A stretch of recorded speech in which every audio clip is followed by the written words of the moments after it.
I'm Professor Stephen Coleman, and I've spent many years researching and writing about political communication.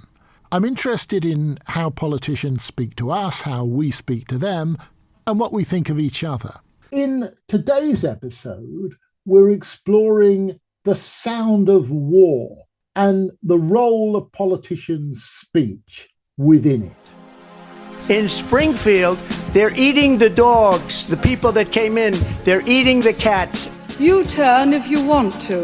The ladies not for turning. From this evening, I must give the British people a very simple instruction. You must stay at home. Madam Speaker, there's one very big difference. I lead my party, he follows his. The Sound of Politics with Professor Stephen Coleman. There are terrible times when the sound of politics descends into the inarticulate roar of promiscuous killing. Words cease to matter.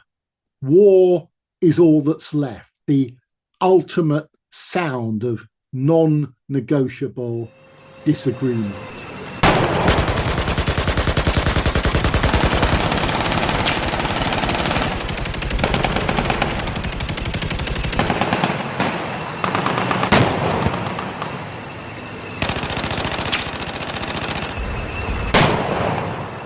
That was the sound of humanity failing to communicate, of politics not working, of moral vapidity dressed as human valor.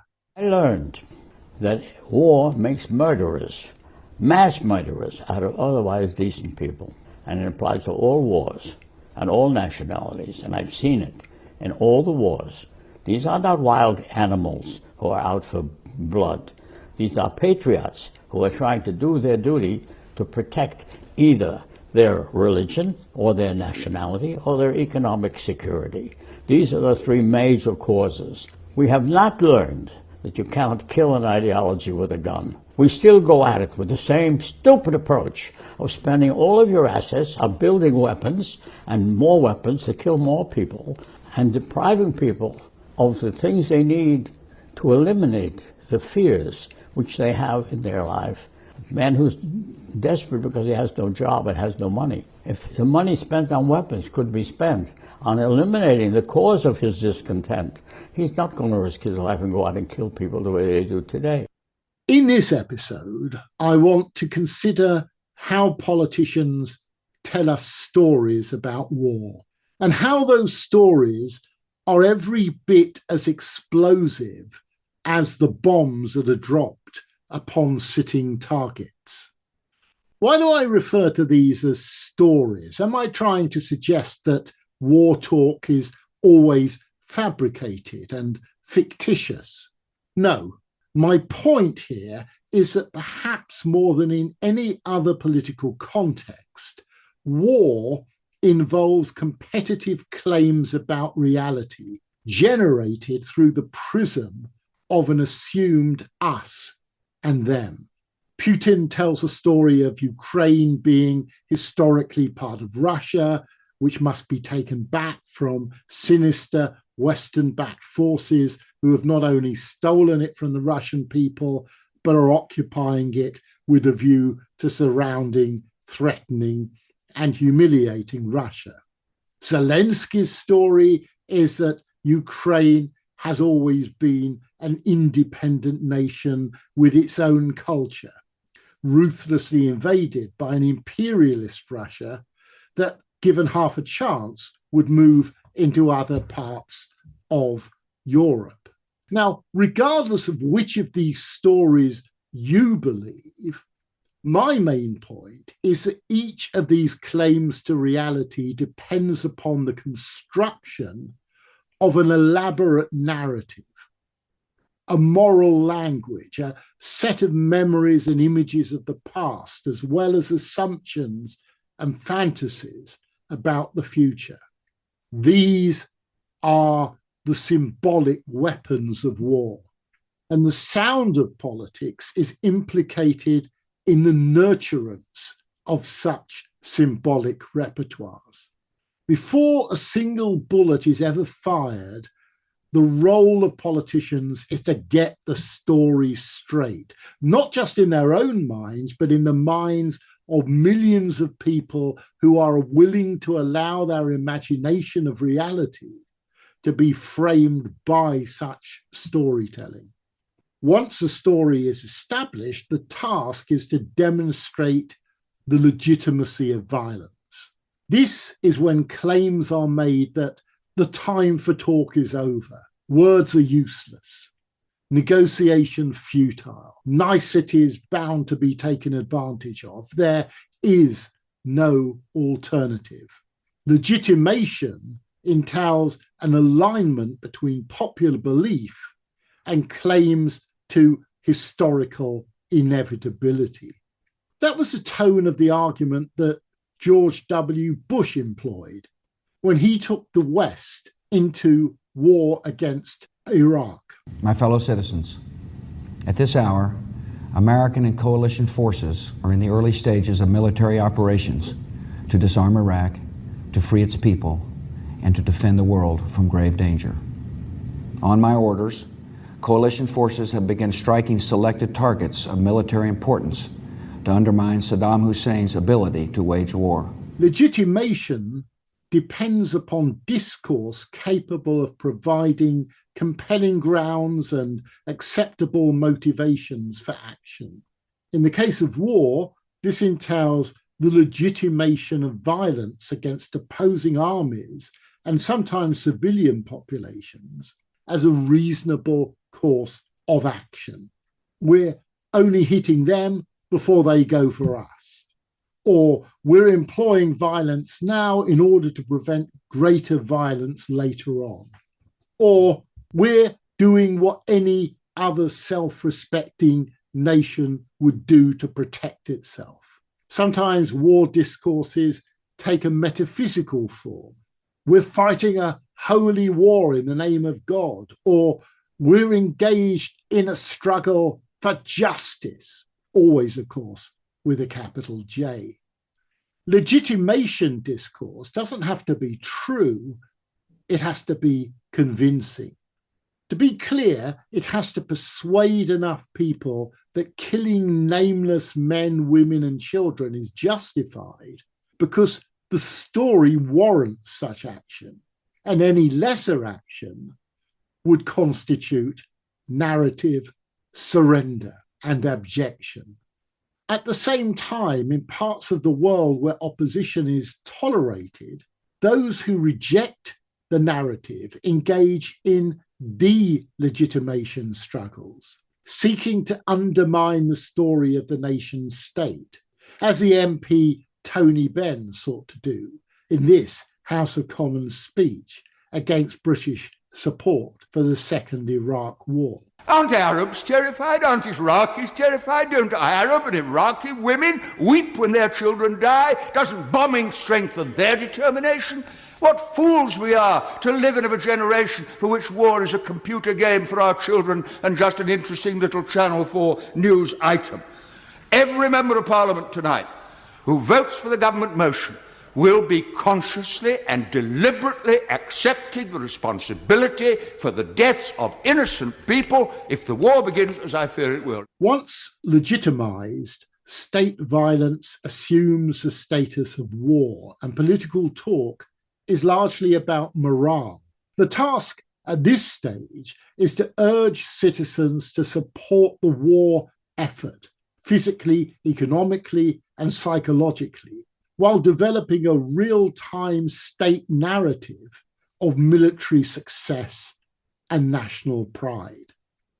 In the past, war morale took the form of pretty crude propaganda, with our boys lionized as heroes and the enemy cast as Johnny Foreigner, a notoriously devious and unworthy cad.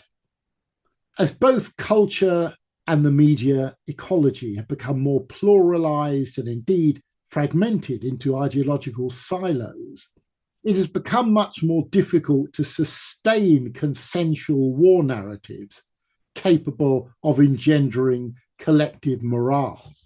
The story of war is much harder to tell these days, not least when critical journalists insist on questioning the veracity of state storytelling. So let's speak to one of those war journalists, the multi-award-winning Louise Callaghan, who is currently US correspondent for the London Times newspaper and was previously its Middle East correspondent, reporting from Turkey, Syria, Iraq, Saudi Arabia, and many other places. Louise, thank you for being with me. I want to explore three themes with you today. And the first of these is about the way that politicians speak about war, the way that their voices in some respects become part of the weaponry of warfare. So my first question to you is, what do you think are the qualities that politicians need in the contemporary world to make the transition from being peacetime leaders to wartime leaders? I think a lot of it's about communication. And then that fits then neatly into propaganda. So I think that the way that politicians communicate during war or crises, whether it's the beginning of the COVID pandemic or whether it's, Russia invading Ukraine, I think that the way in which leaders successfully navigate often has to do with how clearly they communicate with the people that they're serving. And that helps them then do the second thing, which is vital, which is to show that they're the ones in control. So I think when I've seen wars start, when I've covered the beginning of wars, it's quite often, because war in itself is such a kind of innately chaotic and confusing thing. Right. No one knows what's happening. Can I go outside? Who can I trust? Can I talk to my neighbors? If a leader comes out early and strong and says, I'm the one in charge, I'm the person you should be listening to, I'm in control of this, then that's when I think they have the best chance of remaining leader, at least for a while. No, that's really interesting. It's a kind of hand-holding role in that sense. And I suppose the leader we all think of is Winston Churchill, and that particular style he had might, at this point in the 21st century, be seen as somewhat bombastic, not necessarily just being in control, but being in some ways aloof. And I wonder whether there are contemporary leaders who have both that ability that Churchill had to show people that they're in control, but to do it in the context of what is now a much less deferential kind of society. Yeah, absolutely. And I think it's a less deferential society.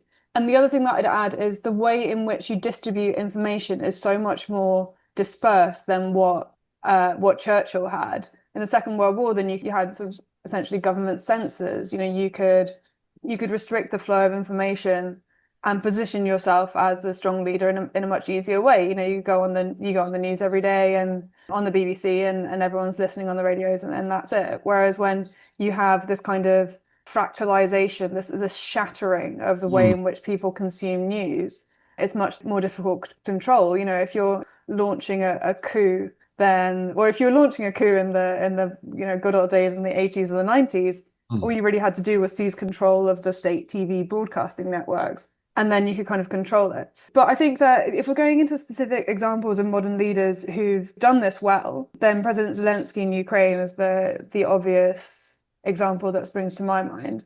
I was in Kyiv on the first day when the full-scale invasion began.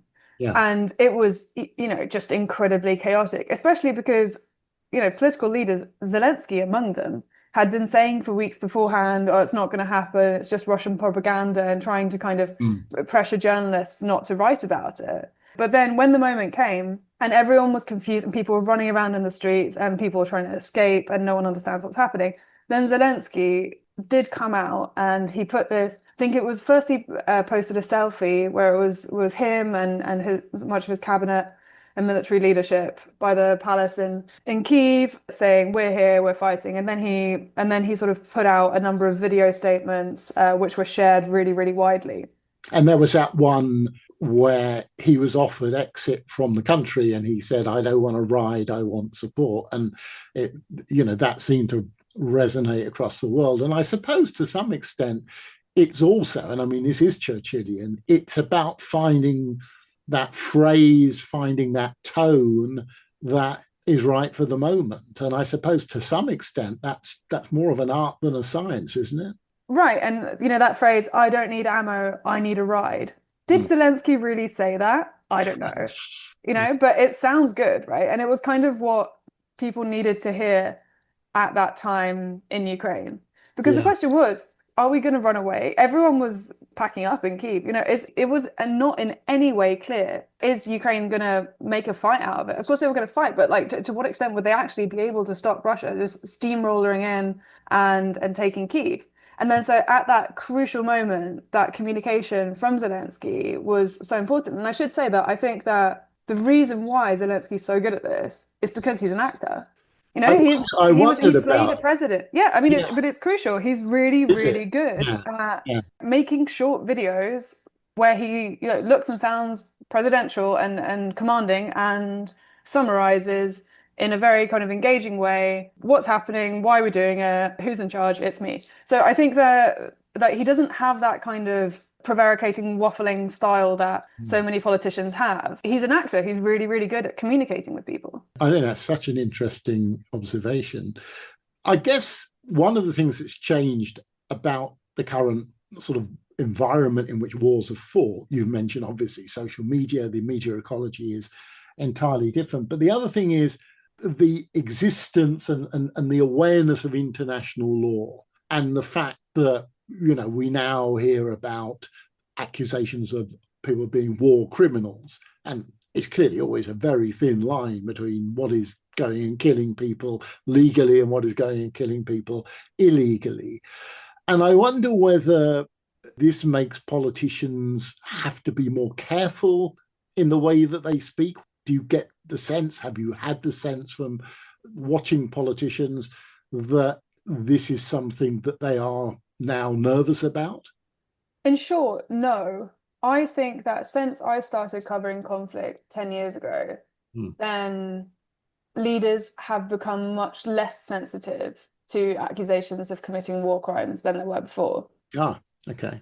Now we can debate whether the rules-based international order ever really applied to everyone or whether it was just the kind of idea, but there is a certain degradation, I think, in even pretending to follow norms, particularly in terms of international law. And also, it's so often that these terms get misused. I think they've got often in some conflicts, then phrases like war crimes, even though they have a legal basis, there's a way in which they exist, then it just gets misused and it doesn't, leaders can just take them and say that they haven't been doing them or that accuse the other side of doing them and not really providing any proof. And it just completely loses all meaning. It's also, there's so little agreement and little knowledge, I think, about among the kind of average public about what actually constitutes a war crime.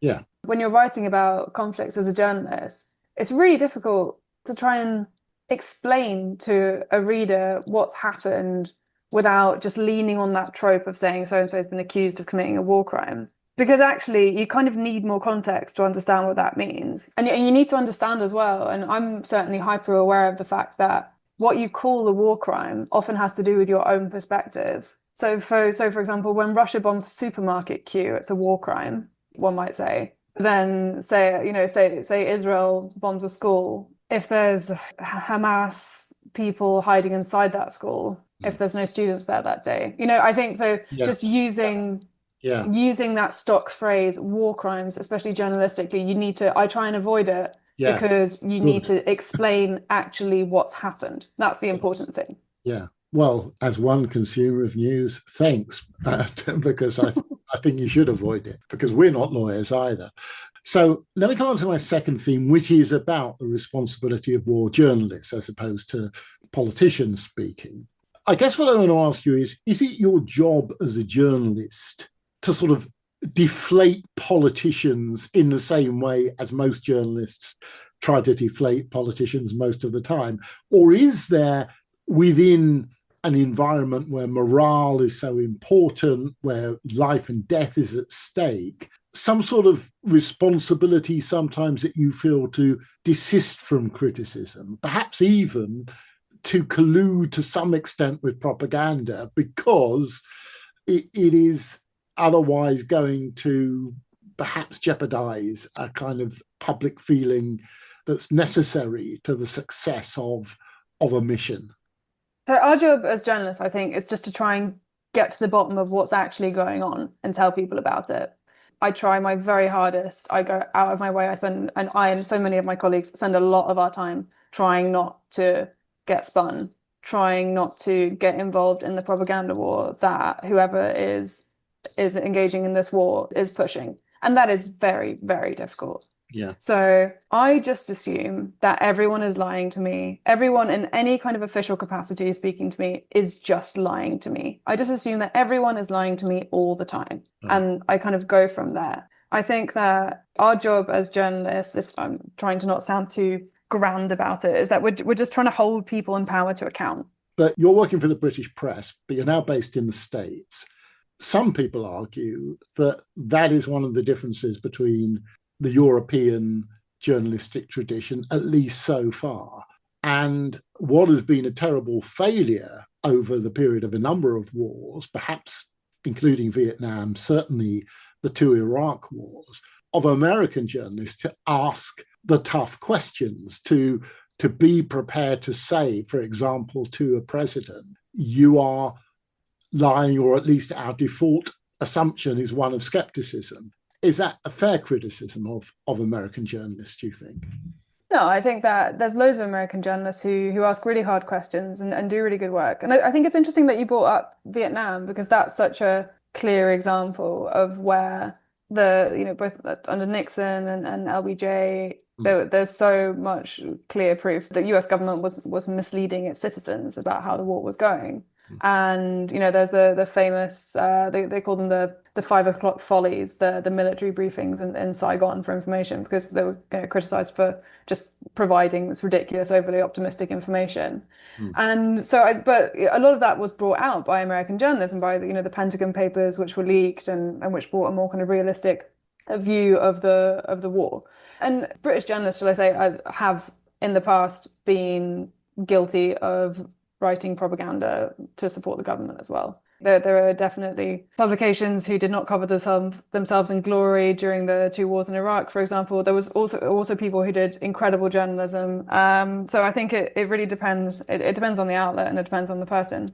One thing that I certainly didn't understand before I started covering conflict is just how hard you have to work as a journalist to not repeat lies, to not get spun. Because people in charge will just lie to you. And then because your job is to report the news, then quite often someone will just tell you something and it's newsworthy because it's an important person that told you that. Yeah. And then so you sort of check it as far as you can, and then and then you publish it. But it's so, because of the way that war is, it's really difficult to work in, just logistically, it's often really hard to get places. It's time consuming, it's expensive, it's dangerous, it's hard to prove things. So the advantage is often with the officials in charge, who can kind of basically just make something up, start spreading it around. And then then your job essentially becomes kind of fact checking what they're saying. So it puts you slightly on the back foot. But I mean, saying all that, it's obviously worth doing. I mean, that's why we as journalists exist. That's what our job is. And what do they do when on occasions you have been able to demonstrate that what you have been told by officials is not true? Do they kind of see this as a game and they say, okay, you got me that time? Or are they really nasty about it?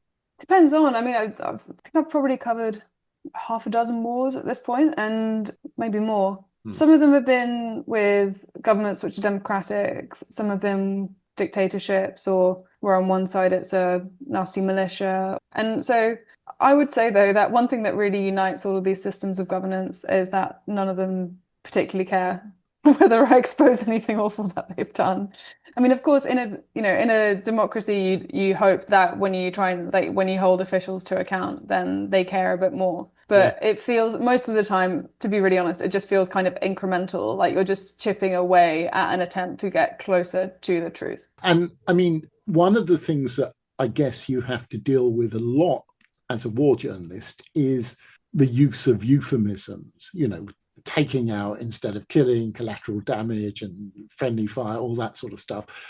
Is it your job to be a kind of translator to sort of bust some of those comfy euphemisms? Oh yeah, that's 100% our job. That's what we do. I fundamentally think it shows so much about where countries, or journalists, should I say, or a country's political allegiances lie, the way that they refer to people in copy, like who gets to die, who gets to be killed, who's murdered, who gets to be a terrorist, who's a fighter. And then so I think that I try really, really hard to use language which refers accurately to what has happened. You try and use active language, like someone doesn't die, they're killed. And if they're killed, who are they killed by? So that is, this is, I think, a courtesy that should be done to anyone, not just to one side. Really interesting. Final theme. I want to ask about the effect on you as a human being. How does witnessing all of this affect someone? Does it make you depressed? Does it make you cynical? Does it make you change your way of thinking about politics and democracy and the meaning of life? Yeah, all of the above, all in 1 hour sometimes, depending on the day. No, I think what covering wars does is it exposes you to the ways in which humans react to extreme circumstances. You see the worst in people, but you much more often see the best. Ordinary people who react to extraordinary circumstances by kind of, coming into their own, doing kind things and helping people, and people who something terrible has happened to them, but they still want to keep on living and they want to share what happened with you. It's a weird job in a way. Like you see these extremes of humanity, and you also, quite often you spend your days just talking to people about the worst day of their lives. And the worst thing that's happening, and asking them in detail about it. And I think in some ways, then it takes quite a specific personality to do that. And then so I think about it a lot. My dad's a doctor and my mum's a nurse, and they worked in A&E for a long time. Right. So it's similar in a way. Yeah. Well, I think about my job as being a bit similar in that they would both see awful things every day. But because you're working and you're seeing it through the lens of, you're trying to kind of react to it in some way for your job, then there's almost like a kind of lens in between you and then what's happening. So, for example, like I'll be talking to someone who's telling me something really awful, or I'm in a really stressful or scary situation, but I'm kind of thinking about how I'm going to write it, or what information I'm missing, or what I need to write down, which provides, I think, some kind of psychological lens in between you and what's actually happening. And the other thing is that afterwards, you then write about it. So it's not just, I think I've spoken to a lot of soldiers who've been really traumatized by what they've seen. And obviously there's lots of journalists who are traumatized by what they've seen as well. But I think that one thing that helps is that, unlike, for example, a soldier or an NGO worker even, or a civilian who's seen it, then we see it, we process it, and we write it, because we're writing it down. It's almost like, okay, well, then you get it down, you run through it in your head again, and then you send it out. And there's a certain, even though most of the time, to be honest, you see something awful, you write it, and then you just kind of, it can be frustrating and sad that nothing happens, that no one cares. But at the same time, you do kind of think, well, at least people know. And it can be cathartic. Yeah, I get. So, final question. Do you ever watch war movies?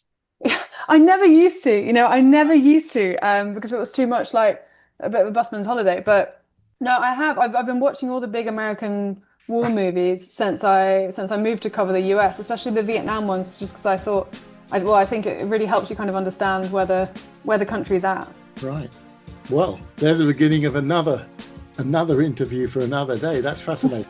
Really, really interesting insights, Louise. Thank you very much. And thanks for taking the time and carry on helping us to see through the lies. Well, thank you so much. Thank you for having me here. In Springfield, they're eating the dogs, the people that came in, they're eating the cats. You turn if you want to. The ladies not for turning. From this evening, I must give the British people a very simple instruction. You must stay at home. Madam Speaker, there's one very big difference. I lead my party, he follows his.